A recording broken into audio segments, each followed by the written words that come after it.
Several big burning questions that need to be debated and discussed on the back of this big Zakir Naik interview. I want to introduce my colleague Javed Ansari. Also with us at this time is Sudhanshu Trivedi, national spokesperson of the BJP. Ilyas Shafruddin is with the Islamic Research Foundation. And the first question we're going to take up on the show, has Zakir Naik provided a convincing answer about why multiple ISIS recruits have said that they were inspired by his speeches? That's the first question. But before that, Javed, I want to ask you about the backstory to setting up this interview, because this is a much sought after interview. Every single journalist, television or print worth his soil has been trying to get his hands on this interview unsuccessfully so far. So you managed to get this scoop which nobody else did. What's the kind of paraphernalia that surrounds Zakir Naik where he is in Saudi Arabia at this time? Look, odd as it is, not too much. It took some effort to convince him. He wasn't exactly convinced. He had issues. He felt that we would not have the courage to show this interview, and that if we did, like other channels, we'd cut and chop and do, show only stuff that we wanted to. So I assured him that that would certainly not be the case. We'd give him a chance to say what he had to, but on the promise that he would answer the questions that we posed to him. So once that was agreed to, getting a visa was difficult, but we did manage to get it, and then we got him in Jeddah. He was mainly based at that point of time out of Mecca, but he traveled to Jeddah, very unostentatious, without much fanfare. He arrived at the hotel that where this interview was supposed to be held, and we took it on from there. Okay, I want to go across to Sudhanshu Trivedi of the BJP, because we just heard from Zakir Naik himself. So far, a lot has been said about this man. You've been on some of our shows when we've debated Zakir Naik. He says that I have 200 million followers. If out of them 10 become terrorists, it's not my fault. Zakir Naik says, I do not encourage anyone to pick up the gun or to become a terrorist. However, if some youth is swayed by what I say and picks up the gun, can I be responsible for it? Do you think that's a convincing answer on the question of whether Zakir Naik is indeed a terror doctor? Sudhanshu Trivedi. Rahul, if you look at it in a different way, if you can say there are the 50 terrorists is being catched, and 10 out of 50 are saying that they are inspired by one person, say Mr. Zakir Naik, then it is a question to think upon why it is happening. And the manner in which he is categorically denouncing the terror and openly criticizing the activities of ISIS or other type of things is not before.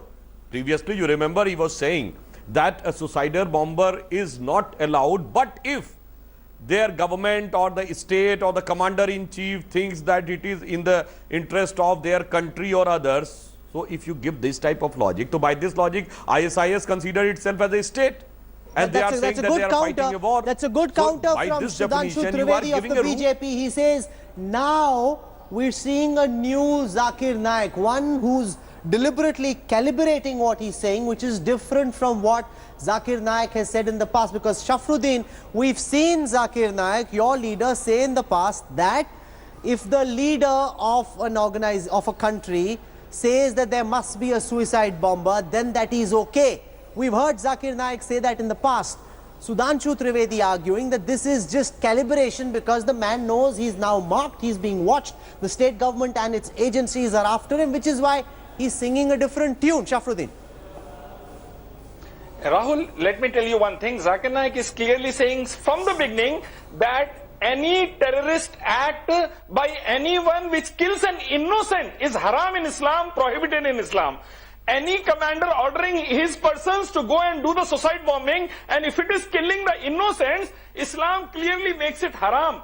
Don't quote 50%. You or Trivedi Sahab, quote 100%. Any suicide bombing which kills an innocent is haram. Zakir Naik have clearly said this. It is prohibited. Second part of the question, once Subhash Chandra Bose in the Azad Hind Fauj ordered his people to blow themselves against the Britishers. No. He's the commander. Ilyas Shafruddin, a lot has changed since the time of Netaji Subhash Chandra Bose. Do you call that a The definition of terrorism, which was earlier vague, is now concretized, not just in India but the world over. No, Ilyas Shafruddin, just turn that fader down. because the definition of terrorism is now very, very simple, very, very clear. Anybody who picks up the gun against another human being is now seen as a terrorist. Earlier, there were romantic notions of people being considered freedom fighters, etc. Now, in the age of ISIS, in the age of Al-Qaeda and Taliban, that is changing. Shahid Siddiqui is joining us as well. Your sense, and I want to just play out that one excerpt, because here's what, in case you missed it, here is what Zakir Naik says about why ISIS recruits are saying that they are inspired by Zakir Naik, and then I ask Shahid Siddiqui whether that's a convincing explanation. There was a newspaper by the name of Daily Star which said that one of the terrorists was inspired by Dr. Zakir Naik. A few days later, the same Daily Star on the 9th of July said, we never ever said that Dr. Zakir Naik inspired any terrorist to kill innocent human beings. What we said, that one of the terrorists was a fan, that's it. Peace TV has 200 million viewers, the full Peace TV network. English has 100 million viewers, the Urdu has 80 million viewers. We are on 14 satellites, the Bangla is there, the Chinese is there, and there are 14 million fans of mine. If I was spreading terrorism, there should have been at least a million terrorists. Shahid Siddiqui, if a fan becomes a terrorist, Zakir Naik says he can't be held responsible. Is that a convincing argument in your view, Mr. Siddiqui? Rahul, I, for myself, have always disliked his logic. Not today, not for what he has said, but from the very beginning. I have found him to be, his logic taking in a direction where Islam comes into confrontation with other religions. It shows to the young mind that Islam is superior to others. Islam, a Muslim can, being superior, can persuade or force others in his direction, and that I never appreciated. And if a few people are influenced by what he is saying, then I am not very surprised. And of course, he is a very logical man, and he gives logic for everything. But I believe in wisdom, and any religion is based on wisdom, not just on logic. Ilyas Shafruddin, respond to this, because that's a very, very good counter from Shahid Siddiqui, that at the core of what, okay, just turn that fader down, because at the core of what Zakir Naik says, Mr. Shafruddin, is the premise that Islam in some fashion is superior to other religions.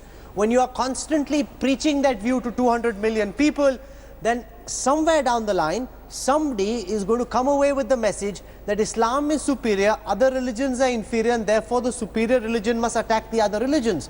How do you respond to that? Let me tell you one thing, Rahul. Zakir Naik is the only speaker today in 21st century who quotes Vedas, Upanishad, Bible, Guru Granth Sahib, Zaid Avesta more than the scholars of those religions. If he would have said that other religions are inferior, attack them, don't read them, why the hell he had quoted those many scriptures? He is the only speaker who gives similarities of all the religions to bring all the communities on one platform. He have clearly said to every scholar and every student, read your scriptures, learn Sanskrit, read Vedas. He doesn't criticize other scriptures, but let me pull out an old comment made by Zakir Naik and compare that with how he's now seeming to change his stance in the interview he did with Javed. Here it Challenge anyone to point out any statement in context of mine where I run down other religion. In fact, Quran is very clear. Quran says in Surah Anam chapter number 6 verse number 108 that revile not, abuse not those gods who they worship besides Almighty Allah, lest in the ignorance they will revile Allah subhanahu wa ta'ala. सबसे बेहतरीन मजहब है इस्लाम. अगर कोई शख्स मुझे इस्लाम से बेहतरीन मजहब ले आए तो मैं कबूल करने को तैयार हूँ, क्योंकि मैं जानता हूँ इस्लाम से बेहतरीन मजहब है ही नहीं.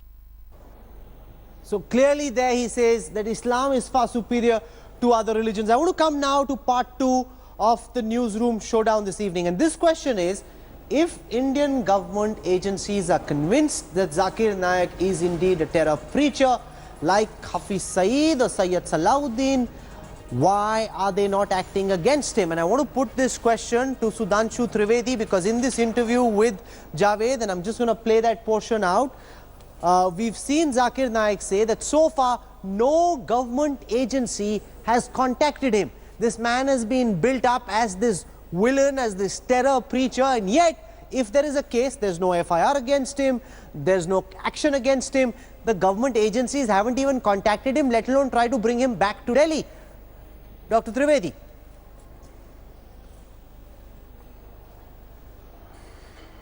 There is some conflict in these statements. Number one, he is saying that none of the government agencies has contacted him. On the other hand, he is not ready to return to India. So it means there is something fishy in between. And if you consider that none of the government agencies has initiated any action, it shows the objectivity on the part of the government agencies, that they are not going by an impulse or by a prejudice. They are going on a hardcore facts with a substantive and objective investigation, and as and when it is required, they will take an appropriate action. But on the part of Mr. Zakir Naik, he is not coming. This shows there is some sort of doubt, or whatever he is having in the mind, he is not clear or he is not ready to tell. I just like to add one more sentence. In your previous debate, when you try to teach that one religion is superior, that also indirectly gives an impression that there should be a superiority and superiority should rule. On the contrary, I would like to give an example. When Swami Vivekananda went to US in 1893, so many people got influenced with him and they said that we want to convert to a religion. He said no, because I have told you the eternal laws of nature, like law of gravity. Whether you call it Newton's law of gravity or Rahul's law of gravity, it will work. So there is no need of converting anything. You just follow these rules. That's why in Indian context there is no concept of conversion at all. If there had been a barrage of cases, it would have been alleged that he is someone who's at the receiving end of a witch hunt. The fact that there isn't a case yet, the fact that investigating agencies are currently gathering details, shows that the Modi government is in no hurry. Before I get the IRF spokesperson to respond, let's just listen to what Zakir Naik said when Javed asked him about why he wasn't coming back to India and whether he was scared of coming back. If any government authority of India, investigation authority, wants any cooperation, not only Indian, any foreign authority, if they want any cooperation in which they can catch any terrorist of the world, I am willing anytime. He's saying that he doesn't have a problem in coming back, but Sudhanshu Trivedi has a very good question for you, Ila Shafruddin. He says, if this man believes he's done nothing wrong, why is he hiding in Saudi Arabia? He should come back, say, I'm here, I'm ready to face the law, I have nothing to be scared of. Does his refusal to come back suggest that he's got something to hide, Mr. Shafruddin? Years, Zakir Naik is working from Mumbai, traveling throughout the globe, going out of the country, coming in the country, and he had delivered thousands of lectures in India. That's not an only. answer to the question Next that I would asked like you. to tell you is 1 minute. Why 1 is he minute. not coming back now? That What's he Zakir scared Naik of? worked under L.K. Advani's government, under Vajpayee ji's government, under Bal Thakere's government, under Shiv Sena government for years altogether. You're not answering my question. I ask you again, why is he not coming back now? What is he scared no of? Government is raising. Only media is raising. Only today media is raising, not the government. No government agency is calling him. Trivedi Saab's government is there in the center. No government agency is calling him. And second point, I would like to say that Zakir Naik's schedule does not work on the whims and fancies of the media trial. It works on a very, very organized level where he has to deliver and fulfill commitments at so many places. So whenever he feels like coming to India, he will feel like Sudhanshu Trivedi wants to respond to what you're saying.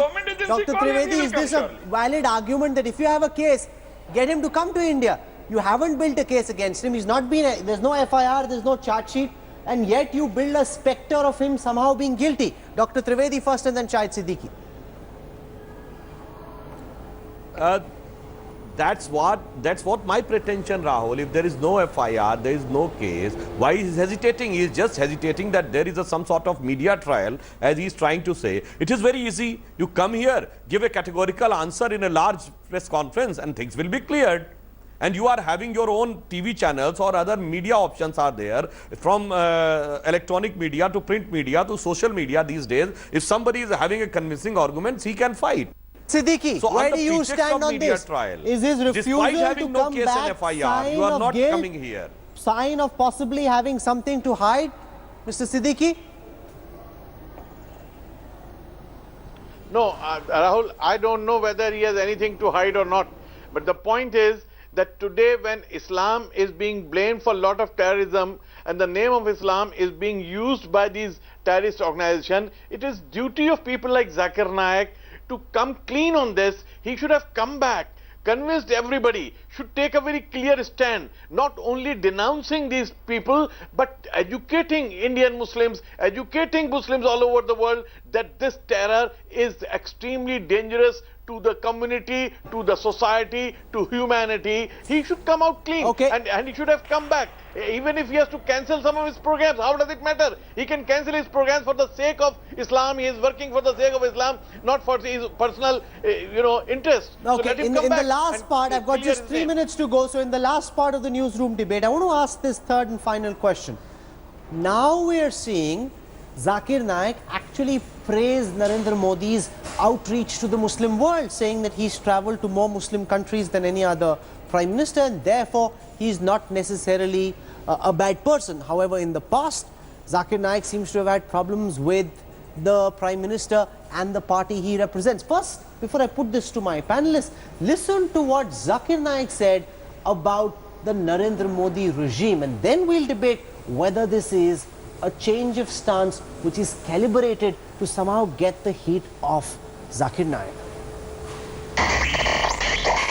Even though the Indian media in the past 2 weeks have called me as terrorist #1, I have not received a single call from any Indian official government for investigation.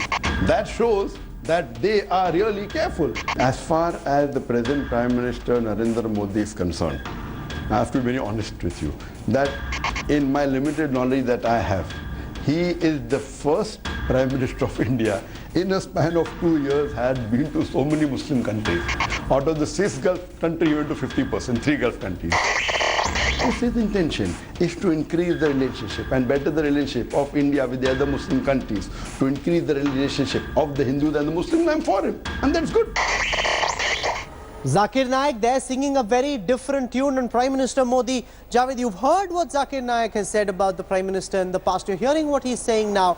Is this an attempt to get the heat off him? There are many who would believe that. This is bound to generate a fair amount of comment, both from those who support him and those who don't. There'll be those who believe that this is being done considering the present environment, and there are some, his die-hard supporters who believe that he's seen what the Prime Minister has been doing, he's seen how the Prime Minister traveled to the Muslim world, and he believes, genuinely believes, that the Prime Minister is attempting to bring the two communities. No, but Ilyas Shafruddin, you can say what you will now, but people will wonder, why is Zakir Naik suddenly so enamored by the Prime Minister? Is he because he's worried about the CBI, worried about the Mumbai police, worried possibly about the Enforcement Directorate, worried about the Income Tax Department looking at flow of funds from Saudi Arabia? Is that why Zakir Naik is now singing a new tune on our Prime Minister? Rahul, let me tell you one thing, that Zakir Naik is a man who fears only Allah subhanahu wa ta'ala. He doesn't fear anyone else, and he praised Rajiv Gandhi also once upon a time. You know that Rajiv Gandhi banned Salman Rushdie's book Satanic Verses. So Zakir Naik praised Rajiv Gandhi also. Zakir Naik praised every good thing in every human being and every religion. He doesn't praise any single Siddiqui, person. is this an just for attempt his own at benefit. damage control, Zakir Naik is an a man attempt who at fears- correcting his image so that he doesn't run afoul with the investigating agencies, Mr. Siddiqui? Yes.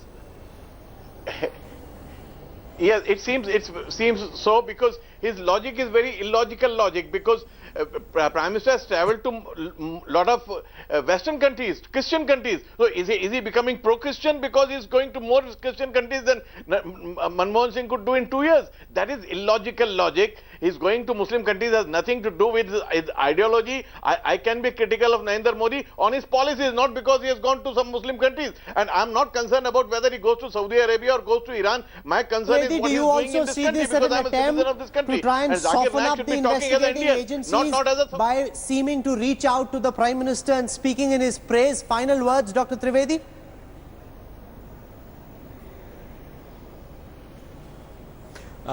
Whatever Dr. Zakir Naik is saying, by whatever consideration, But somehow he is speaking the fact that Prime Minister Modi has reached to so many Muslim countries in the shortest span of time. And it is more significant for those political leaders of India who are going in nearby Muslim countries and openly saying कि relation ठीक करने हैं तो मोदी को हटाना पड़ेगा.